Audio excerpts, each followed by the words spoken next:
Howdy, folks. This is just a reminder that if you like this content, you can help me out by liking, commenting, and especially by subscribing. And be sure to hit the bell notification so you always get notified whenever I have a new video.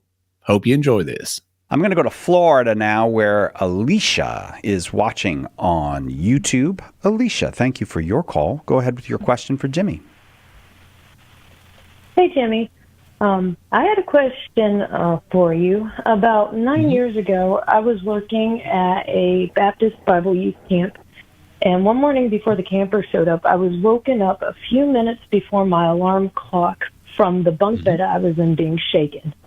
When I looked over, I saw what appeared to be a shadow person. It was shadowy and kind of clear looking, but I saw it directly shaking my bed, and then it zipped away from my bed and then paused and then zipped down the aisle toward the window into the light. And I've never been able to really talk to anybody about it to get their opinion on what it may have been.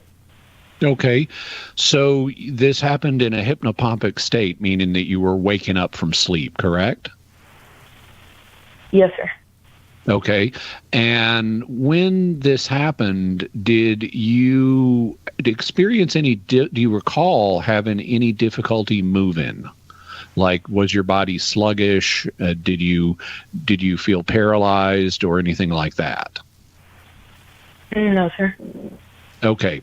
The reason I asked that latter question is there is a phenomenon that's purely natural known as sleep paralysis, in which the module in our brain that keeps us from acting out our dreams and thus paralyzes us while we're asleep so we don't injure ourselves or others fails to switch off when consciousness returns. And people who have sleep paralysis will lay there in a semi-conscious state, and their subconscious often tries to interpret the paralysis in terms of something is going wrong here. And they often feel like they're being attacked, and that there's some evil agency that is causing them to be paralyzed.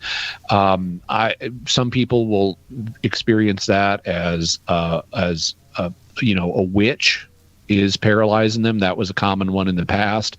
Others will say, "Oh, it was aliens that were paralyzing me." Other people, I've had it, not often, but I've had it a few times, and I interpreted it as some kind of situation where there are like government military agents coming down my hallway or something. And so sleep paralysis is a real thing, and because of the dreamlike content that can occur when one is still only partially awake, I wanted to ask about the paralysis issue to see if that might have played a factor here. But you said no. And in that case, it could be something else. There are reports of shadow people that are astonishingly common. And ironically, they didn't really come to prominence until the 1990s. But as soon as they started to be discussed, all kinds of people started coming out of the woodwork saying, yeah, I've had that. And shadow people reports are actually quite common. And there are a variety of possible explanations for them, really more than I can go into in a brief radio answer. But I've got a resource I can recommend to you. In episode 221 of Jimmy Akin's Mysterious World, I devoted the whole episode to shadow people and what's reported about them and what the possible explanations are.